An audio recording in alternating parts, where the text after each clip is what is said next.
విమానాలు నడపలేం. పెరిగిన ఇంధన ధరలతో భారత విమానయాన సంస్థల గగ్గోలు. ప్రభుత్వం చొరవ తీసుకుంటే సేవలు నిలిపివేస్తాం, తీసుకుంటే కొనసాగిస్తాం, తీసుకోకుంటే సేవలు నిలిపేస్తాం.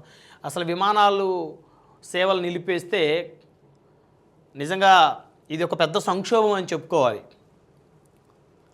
పెరిగిన ఇంధన ధరలతో భారత విమానయాన సంస్థల గగ్గోలు పెడతా ఉన్నాయంట.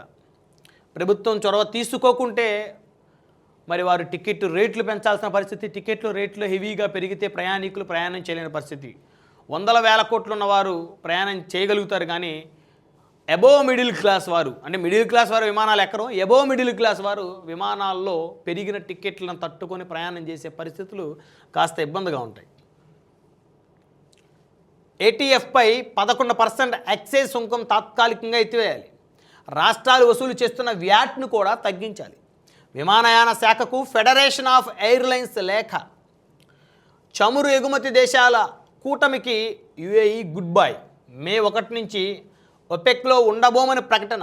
ఉత్పత్తి ఆపలేరు, ఎగుమతి చేయలేరు. సంకటంలో ఇరాన్ చమురు పరిశ్రమ. హోర్ముజ్లో అమెరికా దిగ్బంధనం ఎఫెక్ట్. ఒక్క నౌకను వదలని అగ్రరాజ్యం. పేరుకుపోతున్న ఆయిల్ నిల్వలు. 12-13 రోజుల్లో మొత్తం స్టోరేజ్ ఫుల్. పాత నౌకల్లోనూ క్రూడ్ నింపుతున్న ఇరాన్. పెట్రోల్ ధరలు పెరగవు. ఎన్నికలయ్యాక పెంచే యోచన ఏమీ లేదు. చమురు, గ్యాస్ నిల్వలు తగినంత ఉన్నాయి. ఆందోళనతో కొనేయొద్దు, ఊహాగానాలు నమ్మొద్దు. కేంద్రం ప్రకటన. కేంద్రం ఏమో ఆందోళనతో కొనొద్దు, ఊహాగానాలు మీరు ఎవరు నమ్మొద్దు. ఇప్పుడు ఏం జరుగుతుందంటే మన భారతదేశంలో ఏదైనా ఒక వస్తువుకి సరఫరా తగ్గిందని ప్రజల్లోకి వెళ్తే ఇక మనకు దొరకదేమో, దొరికినా 2 రెట్లు పెరుగుతుందేమో, ముందుగా మనం కొంత తెచ్చుకొని స్టాక్ చేసుకోవాలి, ఓ 10 రోజులకో 20 రోజులకో నెల రోజులకు సరిపడేటట్టు అనేటువంటి ఆ భావన మన భారతీయులకి ఏదైతే ఉందో, సో దానివల్ల మనం అనుకున్నంత స్థాయికి ఎదగలేకపోతున్నాం అనే మాట వాస్తవం.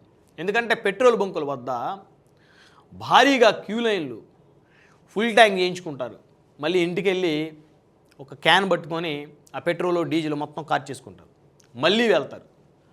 అంటే ఎక్కడికి పోతుంది దొరక్క? పోనీ ఎన్ని రోజులు నింపుకుంటారు?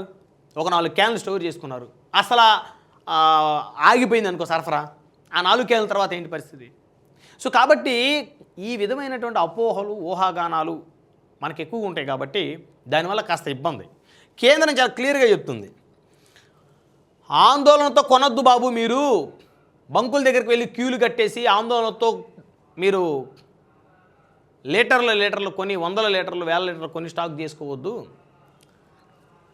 ఊహాగానాలు నమ్మొద్దు, తగినంత మనకి చమురు, గ్యాస్ నిల్వలు ఉన్నాయి అని కేంద్రం ప్రకటిస్తున్నా కూడా ఎవరో కూడా వినే పరిస్థితుల్లో లేరనేది అర్థమవుతుంది.